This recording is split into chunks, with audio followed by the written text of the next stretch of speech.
Sebuah silinder pejal dengan massa M menggelinding menuruni bidang miring tanpa tergelincir.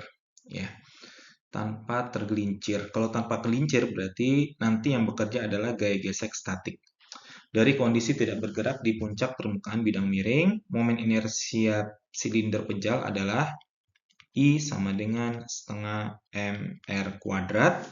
Sudut bidang miring terhadap horizontal memenuhi tangen theta 3/4. Lalu tinggi maksimum bidang miring adalah 30 meter. Ya, jadi kira-kira bisa kita buat seperti ini. Ada sebuah bidang miring, tingginya H, lalu ada sudut theta yang nilai tangen tetanya adalah 3/4, lalu ada sebuah bola yang menggelinding jatuh tanpa slip, gitu ya. Gambarkan gaya-gaya yang bekerja pada silinder. Maka gaya yang bekerja pada silinder, ya tentu yang selalu ada adalah gaya berat. Gaya berat arahnya vertikal ke bawah, lalu ada gaya normal.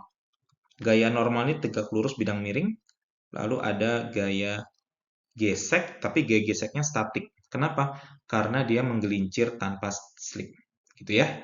Kemudian tentukan nilai koefisien gesek statik minimum antara permukaan silinder dan permukaan bidang miring. Nah, di sini kita bisa uraikan gaya, gitu ya. Jadi, yang W ini bisa kita uraikan ke arah sejajar bidang miring dan tegak lurus bidang miring. Sudutnya theta, kemudian ini adalah sumbu Y-nya, ini adalah sumbu X-nya. Kemudian di sini berarti yang arah horizontal ke bawah adalah W sin theta, lalu yang horizontal ke atas adalah Fs sama dengan M kali A, gitu ya.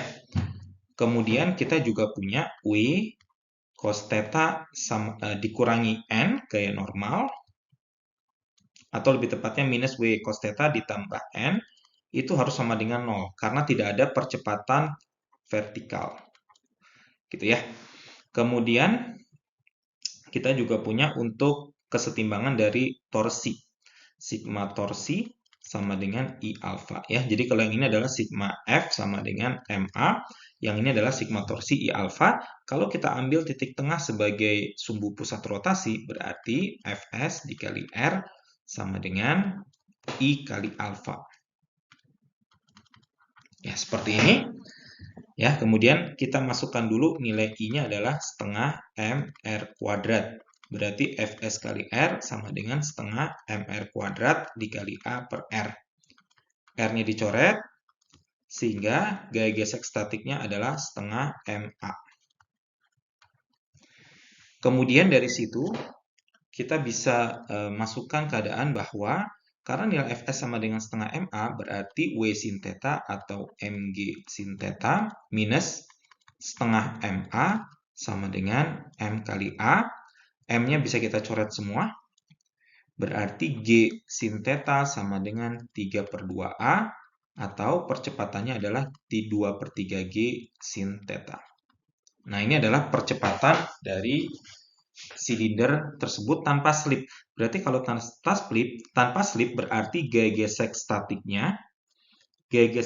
maksimum ini harus di atas setengah MA sebenarnya, gitu ya, seperti itu.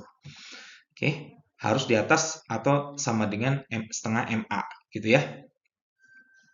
Kalau misalkan di bawah setengah MA, berarti dia nanti akan tergelincir, ya, atau dia bergerak dengan slip. Berarti kita punya tadi bahwa Fs max sama dengan mu s kali N, di mana N-nya adalah dari di sini, dari persamaan ini, N adalah W cos theta, atau N adalah Mg cos theta. Berarti kalau kita masukkan mu s dikali Mg cos theta, itu harus sama dengan setengah dikali M dikali A. Seperti itu. M-nya bisa kita coret. Berarti mu S dikali G cos theta sama dengan setengah dikali 2/3G sin theta. Ya. Kali 2/3G sin theta. Ininya kita coret. G juga kita coret. Maka kita akan mendapatkan nilai mu S sama dengan 1/3 dikali tangen theta. Tangen tetanya adalah 3/4. Berarti mu S, saya pindah ke sini ya, mu S sama dengan 1/3 dikali 3/4, mu S-nya adalah 1/4 ya, atau 0,25 gitu ya. Ini adalah nilai mu S minimum. Kalau di bawah dari 0,25, maka dia akan tergelincir seperti itu. Pada soal C, kita diminta untuk menentukan kecepatan silinder pejal. Ya, tadi kita sudah tahu bahwa percepatannya adalah 2/3 G sin theta. Berarti kalau tangan tetanya 3/4, nilai sin tetanya tentu 3/5. Berarti nilai percepatannya adalah 2/3 kali 10 dikali 3/5. Berarti percepatannya nanti akan didapatkan sama dengan 4 meter per second kuadrat. Kemudian kita tahu tadi dari bidang miring, bahwa ketinggian H di sini adalah 30 meter, lalu tangan tetanya adalah 3/4, ya, jadi H 30 meter, tangan theta 3/4, berarti sin tetanya adalah 3/5. Berarti kita akan tahu bahwa panjang bidang miringnya adalah H dibagi sin theta. Ya, jadi S sama dengan H dibagi sin theta. Ya. Berarti jawabannya adalah 50 meter. Ya, S-nya adalah 50 meter. Berapa kecepatan silinder pejal? Ya, kalau percepatan linearnya atau percepatan pusat massanya adalah 4, berarti kita akan mendapatkan bahwa Vt kuadrat min V0 kuadrat sama dengan 2AS. Gitu ya. Di sini adalah A percepatan pusat massa. Sehingga Vt kuadrat min kecepatan awalnya 0 sama dengan 2 dikali A dikali S-nya 50 ya. 2 kali 4 kali 50 adalah 400, berarti Vt-nya adalah 20 meter per detik.